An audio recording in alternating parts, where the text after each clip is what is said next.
joined as always with Mr. Colin Law. What's going on, Colin? Hey Jake, good afternoon. How you doing today? I'm doing actually fantastic, man. It's been a great day so far. I'm off work, and that's why we're able to record on a Friday. Yeah, I'm just playing hooky from work doing this. It's fine, but I'm feeling great though. After the weekend, my cup is full. It was nice to have Pigeons in Richmond, hometown throwdown. Saw a lot of the homies. The shows were off the charts. I had so much fun. Natalie Brooke late nights. I mean, there was not much this weekend didn't have. Big shout out to Jenny, to Jack, Paige, and Isaac, my new friend that Jack brought down. We had a little miniature Wilk Manor here in Richmond, Wilk Manor South or Mid Atlantic, whatever you want to call it. But it was fun. Had a great week and everything went off relatively well. So excited to talk about it. Well, heck yeah, man. That's great that you had the Wook Manor popping off. I didn't know Paige was going, and I didn't know that Jenny was staying with you, so that's pretty cool. Yeah. Well, it originally started out completely different, and then Buckley was supposed to be here, but he couldn't make the shows, unfortunately. Grown up stuff, as he was saying. But Jenny, we as soon as Shannon said, "Hey, stay," we got room. We actually moved an extra couch out in the living room. We could have even probably had 3 or 4 more people stuffed in here. We had one person who came down, but ended up staying at another Airbnb at a different party. So that's how the Wook stuff be going down. But yeah, had an incredible time. It was kind of funny. The first night we had set up to go to late night, and for once it wasn't me who lost anything. So we get to the door, goes to get her ID out the late night, boom, can't get in, right? They're like, they won't let her in. We couldn't find it. I'm like, don't worry. I said, it's tomorrow, as soon as we walk into the National, it's going to be right there. Sure enough, next day I walk in, boom, she found it within the first 10 seconds of being in. So shout out to whoever returned it to Lost and Found there, even had the $10 still in there. So there's a lot of good people in the world still. So, what they call it, restore some faith in humanity in a time where we can use it. Well, heck yeah, man. That's good that she was able to find it. I was at home, wasn't down in Richmond, so I was able to use the Nest membership and listen to the live stream, which is cool. I gotta admit, that's pretty cool to be able to chat to people that are, listening along with you and everything. So that was cool. But yeah, man. Yeah, the Nest chat could be popping off sometimes. Yeah, it wasn't too crazy. I was pretty much the only one that was really getting after it besides Steve. But these setlists look great, man. What do you think was like the highlight of night one? I mean, night one, as I kind of looking back through the set list again, it was crazy. It came on fast. The town it's they've used it in the first slot a lot of times. It's a great opener. At first, I didn't used to think that, but I think right when they kind of hit that kind of spacey dance section of it, you kind of like, all right, they fast forward right into the show. Sick Fox and Toad jam, and I'm not usually a big Fox and Toad guy. I don't not like the song, but the jam was there, and then right into the offshoot. I thought was cool to have a really early first set offshoot. I was there to dance, so I was like, give me Sukasa, give me everything. I want Gator hitting it at max tempo. And man, I logged some steps. I think I logged 60,000 steps over the weekend. So I was dancing. Yeah, I remember you posted. Yeah. That, and I did more steps the next day, but it was fun. I was almost like a contest with myself. But the big treat for me was Winter Splinters. I know it'd probably been a minute since they played that, but shout out Ben for getting on vocals. I was really excited about that one. Yeah. When I heard it live, I wasn't expecting it at all. But yeah, Ben sounded great on that. And yeah, like you said, that offshoot was nice. Even the cover times like these, the Foo Fighters cover, Yep. fantastic. And then Feed the Fire with a Natalie Brooke sit-in that was sick. Love that song. I've got since day one, I've kind of been a fan of that. But It's funny that there's two types of. I was thinking about this the other day. There's two types of Dawn a New Day. There's one where you play it and it's like, all right, guys, it's the encore. Maybe you're getting ready to go, and it's just kind of you're organizing the group to go. And there's sometimes where Dawn a New Day just goes hard AF, and everyone's just raging it the most. And this was definitely a rager of a Dawn a New Day, which was a super fun way to end the first set. Yeah, and then don't forget that Big Something was opening both nights of these, so these members of the band were able to hop on stage, and as well as Natalie Brooke. So that was a little bit of a surprise and treat, of course. Yeah, and even going back to that for a second, because we definitely showed up early both days to make sure we had a good spot for the Big Something set, because it's kind of like I think I've noticed with like Dogs in a Pile in the past. Like sometimes when there's an opening band there's people showing up for it. It's sometimes you get there and there's a crowd that's a little lighter. There's sometimes you get there and like everyone's there already.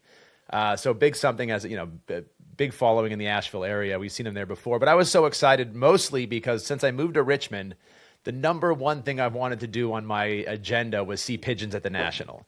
It's like that was just always in my head. So just to be able to kind of check that one off, I love that venue, and it's obviously close to my house, so it's super cool. Yeah, it really kind of made the whole experience even that much more special. But really, what was special was this second set, because this second set was crazy. We were going so bananas. We were on the back left of the floor. I mean, up funk into Feet on the Ground, into Avalanche. I mean, that's nonstop. I mean, I was surprised, but yeah, I didn't. Took me a second for Feet on the Ground to even register they were playing it, and then Shannon starts hitting. She goes, "Feet on the Ground." I'm like, "What?" Yeah, that song goes extra hard. But mine was probably one of my favorite jams of the night. Super psychedelic, really really cool. I love that. It's kind of funny that Poseidon was like almost I hate to even say the weakest song of the set, but like. It was such a heavy hitter set that Poseidon's like not even like the standout song. It was just kind of one of many, because then they go from All Right Tonight into Schwa. Like, yeah, that was a big second set. They definitely didn't hold anything back. And like you said, like, Poseidon being overshadowed by all these other songs is pretty crazy. I mean, right. Not throwing shade at Poseidon. Right. It's just like, you're standing among giants right there with that set list. Super fun. And then bringing everybody out at the end of the show for Sledgehammer. I kind of heard him teasing a little bit at first, and I'm like, I think they're going to play Sledgehammer. I'm like, no way. And sure enough, they went into it, and that's always fun. So it was a great way to close that first night out before unfortunately missing the Natalie Brooke set. But it gave us a chance to catch some rest and prepare up for night two. Yeah, excuse me. The Natalie Brooke set, you had Gator sitting in the first night playing with them as well, right? And somebody said Ben also sat in. So there was Gator and Ben that night. Night two with Natalie Brooke was Jeremy sitting in, which was really cool. We were there to catch that. Super fun. I mean, if you haven't seen Natalie Brooke play in her band, I mean, it's definitely worth seeing. And she's having all the sit-ins. It was just a super fun late night, and it's only like the venue, the Ember Music Hall. It's cool because it's usually like more of like a rave DJ venue. There's like big LED screens that are behind the stage, where typically it's like a DJ booth, and then they have that for just EDM psychedelic designs or whatever, right? But they take the DJ booth off there. Now you can have a stage. It's tight. There's not a ton of room up there, but it's a cool venue. There's dancing space. I like the Ember, but it's only about 2 blocks down from the National. So as far as a late night set, it's a quick walk up the street. So that was super convenient there as well. And I like how they did it as well, because it was kind of like it felt like one event. Because everybody went from one to the other. There was like there was either big something people coming over, Pigeons people, but it really kind of had however coordinated the way they did a really good job, because it made it really feel like one big event, not separate events going on just down the street from each other. So that was fun. Yeah, nice cohesiveness. Yep. But speaking of Natalie's band, Nate Shulkin, the human volcano, was able to pretty much be on stage the entire show, it seems like, Yeah. at least for the better part of the first half. So Nate plays drums in Natalie's band, so he was doing percussion. And then you also had John Brady from Tron Brady. His band's escaping me right now. Rubman's going to hate me for that. But yeah, he was on keys for, it seems like, the second half of the first set. So a lot of texture in these sets with music, and they come out with Calm Before the Storm and then into Skinner. I know that's one of your favorites. Well, especially it was like the offshoot the day before, right? It's like a big song, heavy early, and Skinner just got right down into it, into the porcupine, right there. Undivided was almost like the kind of just a cool down song from there. I was stoked to get a Feeling Fine, but for me, the big thing of the set was I've seen FU so many times, and a lot I'm just kind of, I get into it sometimes, I not, but I heard it going on. I'm like, all right, I'm gonna go to the bathroom. I got myself a beer, and then like the FU went in the jam, and it fully pulled me all the way back in. It went it almost made fun of me for underestimating it, and they punished me as a result. But it was great. By the end of the song, I was going hard. I'm like, all right, I'm back in. It was the same with what's it called? The Fun and Funk and the Underworld. Both those songs, I wasn't expecting it to really take me where it took me. But sure enough, when I least expect it is when I get hit the hardest with it. So it was a fun night of that, where I was kind of underestimating some things and really being overwhelmed by it. The Move Like That was super good. The Beneath the Surface went hard. Into the Day and Time, which, yeah, I'm a happy camper at that. Go With It, I'm still coming around on. I gotta spin that one a couple more times. Got to get there. You there? Okay. I have been there since the debut, and this Go With It was the first time they jammed it. It was good, but I gotta jam. I love the lyrics. I can't get over the lyrics. Fear not the void. Do-do-do-do-do. I love it. All about it. I'm here with it. I'm loving all the new music, but just like you said, Beneath the Surface was fantastic. That second jam, both jams in it. Jeremy's just absolutely crushing it. And yeah, the second sets on both of these nights were just fantastic. The Weird Fishes,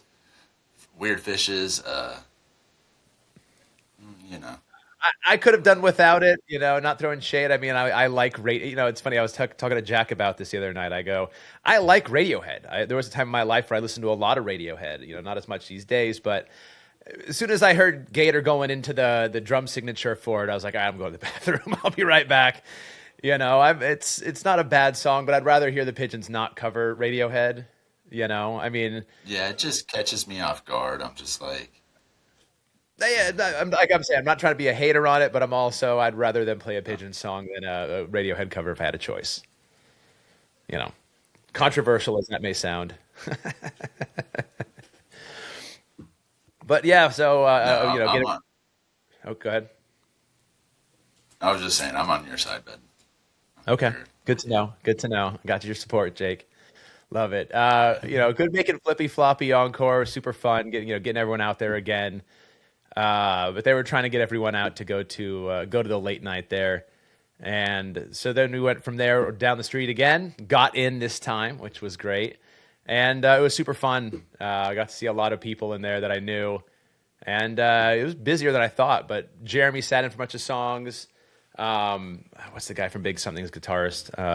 Trying to blank on his name. Nick McDaniel? Yes, Nick. Yes, thank you. He sat in for a while, but what was really cool even earlier, we'll probably talk about this again in a minute, but during the Big Something set that opened on night 2, Natalie sat in for a song and busted the guitar out. That was super fun. They were just ripping on that. So She was all over the place. It was kind of fun. Again, when you kind of see, it reminded me of like Ramble On in a sense where everyone was just kind of it was just, the lines were blurred between bands. Everybody was kind of sitting in with everybody.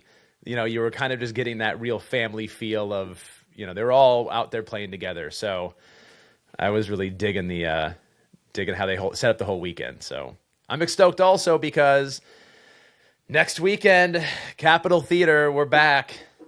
And I couldn't help it, but I had to make some more of my original Cap stickers. So I got 100 of these things. So if you see me, yell at me, and we put some fun stamp on the back there. So get a little funk and good branding in the mix as well. Nice, that's sweet. I love that design. That's one of my Yeah. favorite designs, actually. Yeah, there's a place in the world where there's about 30 to 40 of those pins, but they're a place of the world that I can't get to. So I'm just like, fine. I'll make stickers, whatever. Stickers are fine. Everyone loves a sticker. Yeah. Man. Oh, for sure. It was actually the last couple of shows I had been to. I was so used to always back in the day bringing pins, having just all kinds of pins on me, giving them away. And I haven't had anything for a while. So I've just kind of been going to shows empty handed. And I've always kind of, I miss giving stuff out. And, when a sticker is a perfect one. So we found someone who can make them quick enough, and we were like, all right, hell, I'll pay for an expedited shipment just to get them here before the shows. Oh, look what I got in the mail. Oh, what do you got?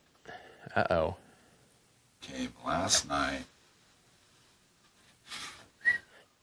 Oh, that's the VIP. Where'd you get Murphy. that from? Someone had an extra, and I am going to trade them a tie-dye for it. So there you go. That's a heady trade. Shirt. Yeah, I know. Pretty excited about that because I didn't think I was going to be able to get one. But so apparently there's other ones that are more limited. This print is a 8 of 150. So this is one of the higher ones. I guess like that one that they did for the Halloween show, we had like a jack-o'-lantern on it. So I get, that's going to be a little bit more limited. That's the one that we were talking about that has like just 12 or 15, I think, or something like that. But yeah, man. This weekend, Pigeons are playing. Let's not forget about that. They're late night. Late night Goose Miss after party. So I've never been to a Goose Miss. I don't know anything about it as far as Goose is playing. I've done 2 Goose Misses, a flock of geese masses. I don't know how I would say that, but I've done it twice. I did the Hampton one, and I did the one they did at Mohegan. It's fun. I mean, I like Goose, but I like, not like I like other bands, but it's they've done Christmas themes in the past. I don't know if they're doing a theme. I don't think they are. I don't know, but I know last night Disco played, so it's a whole thing going on up there as well. I mean, shout out to my friends Luke, Laura, and everyone else up there right now, raging it. It'd be cool. I mean, I would definitely go if it wasn't in Rhode Island. I just I got to drive all the way to Rhode Island. I don't know. It seemed like a random spot, but I'm sure it'll be cool for them. But yeah, Pigeons will be raging a late night set. It'll be fun. What do they think they'll do? Just do one long set? Probably. I don't know how late it goes. I think it's only like 11 to midnight or something like that is what I think I saw. Dustin Really? Post. Yeah, so I don't even think it's like... Shout out Rhode Island. I don't know anything about it. Shout out what? Shout out Rhode Island and the early curfews. Yeah, I don't know. I haven't been paying attention to it for obvious reasons, but yeah, Pigeons are playing this weekend, so we'll see what that's all about. And then we got the Cap coming up, 2 nights of that.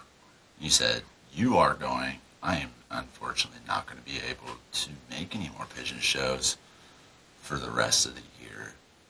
Yeah, it was funny. I was just telling someone yesterday, I was like, this might have been one of the fastest sends that I've done because I know that Courtyard Rye Hotel has a tendency to book up if you don't get in there quick, or the price goes up and you're paying whatever, what you don't want to pay for. And I don't really want to stay in Stanford. Shout out La Quinta. I've been there before. Or is it La Quinta? what is it? Anyway, it's one of those. But I was trying to avoid that. And yeah, within 3 minutes of the announcement on Facebook, I had bought a hotel or booked the hotel, and the tickets had already been purchased. So I was like, all right, that's a lock. That's definitely it. I think it'll be a good weekend. I mean, it'd be interesting to see if like Peter tonight comes and sits in with them or something. You know, can they do something like that go on? That'd be kind of fun. But you know, you would expect that to happen when Great Blue's opening up for them. You know, so I think there'll be some good sit-ins over the weekend at the Cap, and they're doing 2 nights again, which I'm really excited about. Not just a single night run. Yeah, I know. I'm the second night at the Capitol looks fantastic. I'm actually a really big Great Blue fan. They're really good. If you haven't seen them live, I've had the opportunity to see them a few times, and I mean, I really like Peter, and they've already said that they're going to be doing some stuff with Peter on night 2. But yeah, you got Spafford the first night. Yep. As well, you know, another crushing band. Well, yeah, right. Between having Big Something, having Great Blue, having Spafford, you know, over the course of 3 shows, you know, you're in some good company there. It's they're never afraid to bring a strong band with them to open. Never afraid. And I haven't seen Spafford in a long time. I think the last Spafford set I really saw was the Pigeons late night at Domefest 23, for 23, something like that. I think it was 22, 23, whatever. The one that got rained out and they stopped when they're in the middle of like a 1-song set, which was kind of a bummer. But yeah, so that might have been a couple of years since I've seen Spafford. So stoked to see them again. And I don't know if I've really ever seen Great Blue.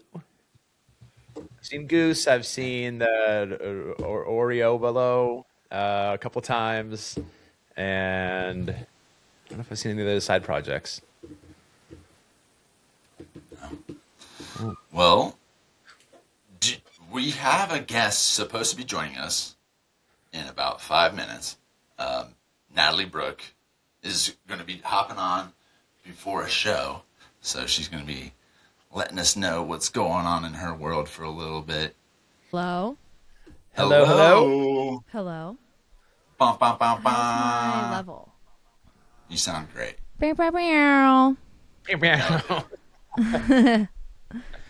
What's up, Noodles? What's up? Hey, not much. Jake and Colin, what is up, guys? Oh, we're just talking, you know, about some birds. Yeah. But we're Of here what? to talk Of what kind? of the street rat kind, I guess you could say. No, we were just talking about the weekend, and I was kind of filling everybody in on the set list and talking a little bit about some of your late night sets. You were kind of all over the place all weekend. So Yes. yeah, it was definitely super fun weekend in Richmond. Great night on those late night sets. Yeah, a lot of fun. Yeah, we were bopping back and forth from the late night venue to National a lot, but it was great. It was like a 5-minute walk, so we got to see, you know, Big Something, Pigeons and stuff, and then head back and do our thing. So it was perfect. It was a lot of fun. Yeah, your sit-in with Big Something on the guitar was pretty epic. Yeah, I've gotten to play with them a lot. I mean, actually, like exactly a year ago, it was the first time I sat in with them on guitar, and they are definitely like way up there on my favorite, like the list of favorite bands to play with is them. It is so easy, and it is just has so much energy, so much fun. Yeah, their sets opening up those both nights. I always say I love when you go for an opening band and you see just a lot of people in the crowd at packed. Yeah, it shows that people are showing up for Big Something and the Pigeons there. So yeah, super fun. And early too. Was it like? Did they start at like 7? Yep. If it was me, I'd be like terrified. I'd be like, oh my god, nobody's gonna be there. But everybody was there. Yeah. Yeah, dude. So I heard Greg. Did he say that you're from Richmond? Is that your hometown? No, I'm from Frederick, Maryland. Okay. I don't know if Greg said that. I don't know. I swear he said. Yeah, we're all just from up here. You know, I'm actually in Baltimore now. So I was just with Alex the other day, and we all will sometimes see each other at like 8x10 and stuff like that. So, yeah, Baltimore. Baltimore's where it's at. Be more. Yeah, I just saw you guys just posted some content. Yeah. Rough tour right now. Yes, Noodly Nestor Gator, just like a little I forget why we first made that as a band. I think it might have been a year or two ago in the winter. Me, Jacob, and Alex just started going to Orion, the practice spot that they share, and we just jam and jam and jam and then record it. And I think I was putting the videos up on my Patreon at first, and then I think, of course we were like, let's be a band and let's play shows. So we did. There you go. Yeah. I was able to catch you guys for a little bit at Dome Fest. Yeah. Boulder had a miniature crash out down there. Oh, yeah. Yeah. I mean, yeah, I almost had a crash out during Dome Fest. It's such a big weekend, and like just even simply going up and down the mountain, I'm just like, oh my God. Like it's just a lot to keep track of as an adult. Yeah, and I mean, that's when we were supposed to first like record this, Oh my podcast. gosh. And I was like, there's no way this is happening, but I'll entertain it. Like, yeah. I know, I should like stop. I'm like so good at just over planning. I'm like, oh sure, like I'm playing at 12 and I'll be completely free after that. No. Never the case. Literally never the case, especially at a festival. It's like, because I think I just underestimate how how much I love to hang, and how like that is a thing, like it's a thing to hang for the next 8 hours until maybe you do something else. So yeah. Right. And then the logistics of the buses and having to get everywhere, you gotta wait. Yeah. And then if I like finish a set at 1 or 1:30, it's like I'm not really like down from the set until like an hour or two after, packing up and then just like doing all the things, and it's like, okay, now I can calm down. But yeah. For sure. Well, yeah. I just wanted to talk about just like you sitting in with Pigeons. Of course, I mean, this is a Pigeons podcast. So, yeah. Your most recent sit-in was on Feed the Fire. Yeah. Okay. So funny story about that was they've given me songs before to sit in with them on, and then I think either Jeremy or Greg was like, yeah, it's got a little more to it, and they were like, it's Alex's idea, and I didn't listen. They sent it to me earlier that day, but I didn't listen to it, and I should have started listening earlier because there actually was quite a bit to it, and basically I ended up learning it like the hour before I sat in, and I made, let me see if I still have my notes. I usually keep charts for anything that I sit in on because I'm like, if it happens again, I'm not gonna. Oh yeah. Okay, so these were my like notes for that sit-in, and then actually what I learned from the Pigeon sit-in that I changed for the Big Something sit-in the next night was I put this phone down on the Nord that I was using for the Pigeon sit-in, and then as soon as I started playing, I was like, there's no effing way I'm going to be looking at that phone. And then the rest, I was just like going off of memory. And then so what I did for the Big Something sit-in for just like sections, I just wrote it on my hand, which was like way I love that. easier. Yeah, it was like I just felt like I was like writing answers to like a test on my hand, but it's just like looking at the phone is just like it's just gonna pull me out of it, and it's like I get up there, especially with the Pigeon sit-in, because I was using Ross's gear, so it's like it took me a second to get acclimated for sure. But yeah, and then I'm really happy that I practiced it as many times as I did on my little phone keyboard, because soloing and improvising with them is like so easy. But also Feed the Fire does have a number of like melodies in it, do, do, do, do, do, or whatever. And yeah, so I was like, I want to nail these parts. The time the melody comes back in the jam with Jeremy, I was like, I gotta nail that because it's so epic. And I did, so I was very happy about that. But yeah, it was a harder one to sit in on. And they kept saying, we can change it if you want. And I was like, no, let's do it. Let's do it. I got this. Step up. Step. Yeah, exactly. Yeah. Because before that, at Pisgah, you did the Beneath the Surface. Yeah. And that one, just kind of had some like less sections to it, and a lot more of it was open. But Beneath the Surface is awesome. I wasn't aware of that song before I played it with them. And now whenever they do it, I'm like, oh, it's Beneath the Surface. That Pisgah sit-in was really cool. That was like I think it was like 10 minutes or so. It was like pretty long. That's cool. That's the great thing about playing with Pigeons, is that it's always like, it's not like, oh, I'm going to jump on and jump off. It's like I get to get on stage and like get in there and hang out. Yeah, you could potentially be up there the entire set like Nate did, right? Mm-hmm. Yep. And then John Brady, who plays keys with them maybe more than other keyboard players. I don't know. I know they have Casey from Beans sometimes. But John Brady's also a Baltimore musician that we're all very good friends with, and he rules. We love John Brady. So Yeah, just on that note, I wasn't at the shows, but I was like listening to the live stream through Pigeons app Nice. called The Nest. yeah, But like the second night, all the people on the chat, we didn't know who was on keys, so we were trying to distinguish it, but we were like, it's definitely that's so not. cool. Yeah, we didn't know. We had to like text people that were at the show, but like people were like, That's no. cool. One of our friends, Garrett, was like, no, that's definitely not Natalie. Natalie's way more crunchier. So That's so true. Man, I have to say that is a really cool thing is hearing people say things like they can recognize my sound, right, and yeah. I'm like, that's pretty cool to hear. And that is a really good way of putting it. It's like I do use a lot of distortion pretty often. And then John Brady is a lot more like clean and like smooth. Like he's like Mr. Yeah. Smooth. And he actually, I think he really fits in with the Pigeon sound because it's more like bubbly and like kind of like he like coasts across the keyboard like a lot more.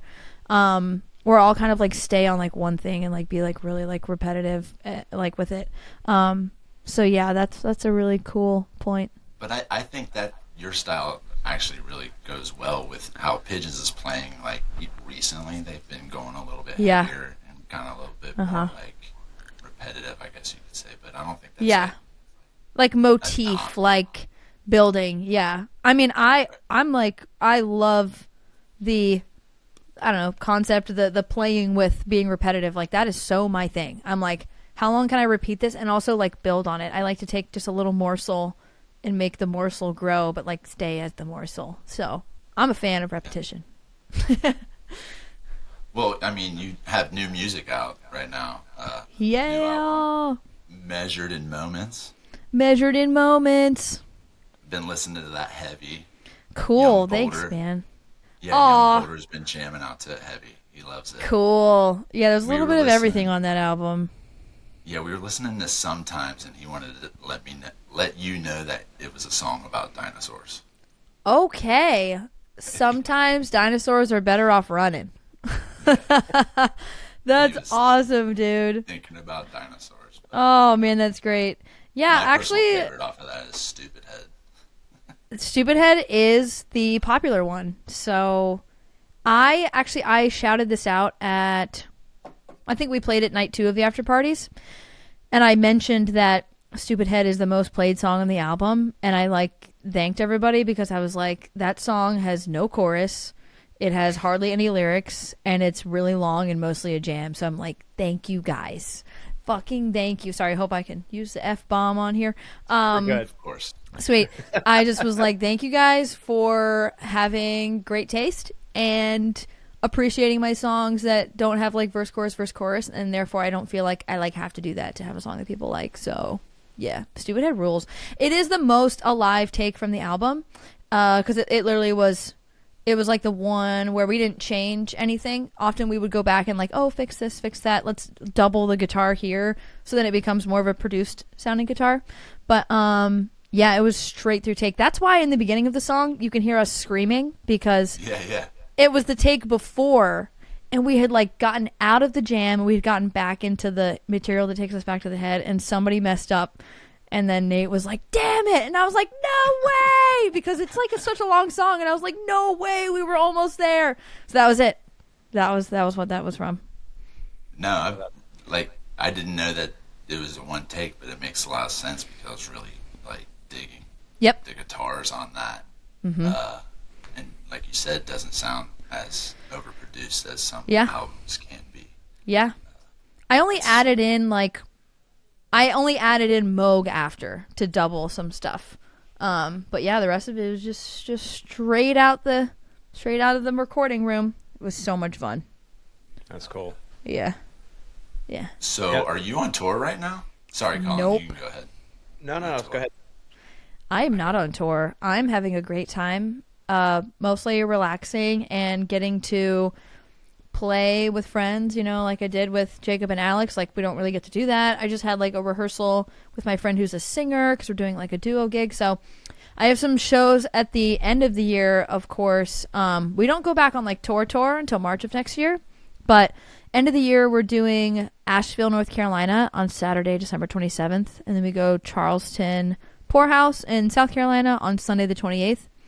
And then we're going to kick it to Raleigh and play New Year's Eve with Big Something. So that's very exciting. Sweet. Yeah, dude. I'm very excited about that. We'll kind of like rerun the after party stuff and get Big Something on stage with us. And oh my God, I can't wait. Can't wait. It's going to be awesome. And then the next day I'm heading straight home to watch Stranger Things finale. I don't know about you guys, but that's what I'm doing. Yep. Well, yeah, we'll be doing the same exact thing. It's gotten good. The first episode I was like uneasy, and then all of a sudden it pulled me right in. I'm like, all right, I'll stop being so critical. I mean, some of the criticism I think is warranted. I mainly say that because I'm rewatching it right now with Jacob, and because he hasn't seen any of it, and season 1 was like just like artistic perfection, and like none of the corny dialogue that we all are like so used to at this point. There's none of that. Not a single like line where you're like, ugh, in season 1. And then after that everything's kind of cornball, but like all of the lore and the great action and like stuff is still there. So I agree. By the end of 5, I was, what we've seen so far of 5, I was like, oh my God. It's so good. Yeah, no. I guess no spoilers. But my only critique I'll have, not to make this into a Stranger Thing podcast real quick, but it's that sometimes a Demogorgon will be tearing apart soldiers, and then sometimes you could just be waving a stick at them and they're backing off, and I'm like, let's get some consistency in their aggression here, guys. Come on. And also, I've noticed throughout the seasons, they keep shooting Demogorgons. And they keep being like, get the gun. And it never does anything. The Demogorgon's always just like, rawr, rawr, like keeps going. Like, even I'm like, guys, let's just give up the guns. Doesn't work. Right. That's so funny. 5 is good, though. Since we're talking about popular culture, Tiffany did want me to ask you your thoughts on Vanderpump Rules. Okay, so I haven't started the new season yet. But my friend who was just over here that it was singing, she just started it from the beginning, so I'm about to just rewatch it with her from the beginning. Actually, I have a good question to tie this into Pigeons. Out of the 4 Pigeons, who do you guys think, like what order do you think they would die, or like who would have powers or whatever in the context of Stranger Things? Okay, so Colin is going to have to answer this because I've never seen. Okay. Yeah, Colin, this is all you. In the context, I would say Jeremy would be like the 11. I think he would definitely be that. I could see Alex being like Hopper. I could see that. Alex would be Hopper. And the other 2, I don't know where I'd put them. Where would you put Greg and Ben? Okay, where would I put Greg and Ben? I was feeling a little Hopper with Greg, but if Alex is Hopper, I would say Greg could be like a Mike character, like always being like, guys, we got this, like kind of leader of the bunch, you know? And then Ben, I think would have to be like Dustin or something, just like coming in, just like always coming in with like the last minute like core or like really important info or like the code or like whatever. Always holds that valuable piece. Yeah. For sure. That's where I would put that. Love that. Speaking of Ben, one thing I was just going back to Domefest for a second, the All-Star set. First of all, the All Right Tonight sit-in you did was no notes perfect. That was one of my favorite versions of that. Fun. Super fun. But watching Ben on the All-Star set, he was kind of sitting back and just kind of watching everyone. And it was just interesting watching everyone operate because there's so many people on stage. What was that kind of like from your perspective, working within that kind of unit? Honestly, I sort of took a similar approach, and I was loving it because there were a lot of people, and Greg gave like a pep talk before and was like, what anybody would say in that situation, like, hey guys, it's not always about taking a solo, so everybody just kind of like jam and work together. So I was just kind of focused in on just like accompanying and like honestly listening and taking it in. I posted something after that All-Star set, and it was like a video of me giving a thumbs up to whoever was recording me, and I was like, I just remember being so happy in this moment because it felt like, I didn't have to be really doing anything to feel like it was so cool to just like look out and especially from that vantage point, because I'm usually like all the way at the front. From the back, just seeing everyone, the horns, Nick from Big Something, the Pigeons guys. I was sitting at the keys with Jake from Disco, and it was just cool. I was like, this is awesome. Like, look at all of us. Look at us. This is great. And then all the people, it was just amazing. It was just like a warm hug. Yeah, it felt that way, obviously watching from our perspective as well, but yeah, just seeing how everyone's watching each other, and it was a very locked in moment, because just watching how Ben was just scanning, his eyes were wide, and he was just every motion. I mean, Greg's down on one knee, and he's kind of just taking a full back seat, but still kind of coordinating from kind of ground level. It was super fun. I mean, I don't usually go up to the rail. I'm not usually one who gets up that close, but I went right up front for that one, and I was kind of just watching it all happen. It was super fascinating that you just don't get when you're kind of far back. Yep, and you don't get when it's not a bunch of people who have never played together all at once, because then it's just gonna be new and awesome, like no matter what happens. So. But you kind of figure everyone's so talented. They know their craft at this point if you're on that stage. So yeah, I think everyone kind of gets an idea of how to step in, step out, and does it seems so seamless, at least from watching. I'm sure there's a organized chaos on the stage. Yeah, I mean, pretty much it's just like don't overplay and just don't solo too much, and then everyone's good, because we all can like listen, and then when it's your time to like step out and like do your thing, everyone kind of like will agree with like eyeballs, like, oh hey you, and you're like me, and they're like yeah, and you're like okay, and that's all just with the eyes. So yeah, I think it's everybody's like professionalism plus skill, just like hang in, adding to the stuff, and then going off when it's your time to go off. Nice. One thing I was thinking about today, Jake, in preparation for this, is that now we've officially had 50% of the Infinity Tribe on the podcast as well. So let's go. Who else? Ari. Yes. Yep. Yeah, and Artie's a good hang too. Oh yeah. Isn't it crazy that I started a band with Artie, and Alex? How did you guys even start that band? What was kind of the origin of that? Yeah, great origin story. So it was COVID, absolute dead of COVID, because it started in like March, and then that next winter everything shut down again. And I remember I just had nothing to do, and I felt like a lot of people hadn't heard the side of me that was more, I guess, nerdy and more into like fusion and jazz from what I was doing at the time. So I was like, I want to make a fusion album. And I started writing the songs, so it was just me at first. And then I just scrolled past Alex's Instagram story. He was playing drums. I didn't know him at all. I think I just followed him because drums and local. And I hit him up and I said, hey, like, I'm going to make this album. Like, you want to play drums on it with me? It was like, the style of your playing is like exactly what I'm looking for. Sent a Google Drive link. And he just was like, hey, Natalie, sure, I'd love to. And I just wasn't expecting that. Yeah. Oh, and then, and then we got together for a rehearsal. Me and Alex literally like didn't know him. He just like came over to my place that I was living at in Frederick at the time. And of course he like had it all learned. He like made his own charts and stuff. And then he suggested Ari. I don't really think I knew Ari. And then we got Artie. Artie was kind of somebody that I knew, and he was in Philly. So it all just kind of came together, and it started with like an idea, and then Alex, and then we added on to it, and then we made the album. And I just thought it was going to be an album. I was like, you know what? I just want to have an album that's jazz fusion. I just like to make stuff. And then we were playing, just like Noodle and Nestor Gator, we were playing together. We were like, we got to play a show. So yeah. Well, heck yeah, that's amazing how naturally that ended up working out for you. I know. The moral of the story there, kids, if you're listening at home, is send the email. Reach out to the person. And don't not do it, you know, because worst thing that can happen is the best thing that happened is you launch your jazz fusion album. Yes. And with Gator of all people. Right. And I realize I'm like, Jesus, he's a freaking machine. He's just like, he's a beast. Yeah. So it's very cool. Very cool.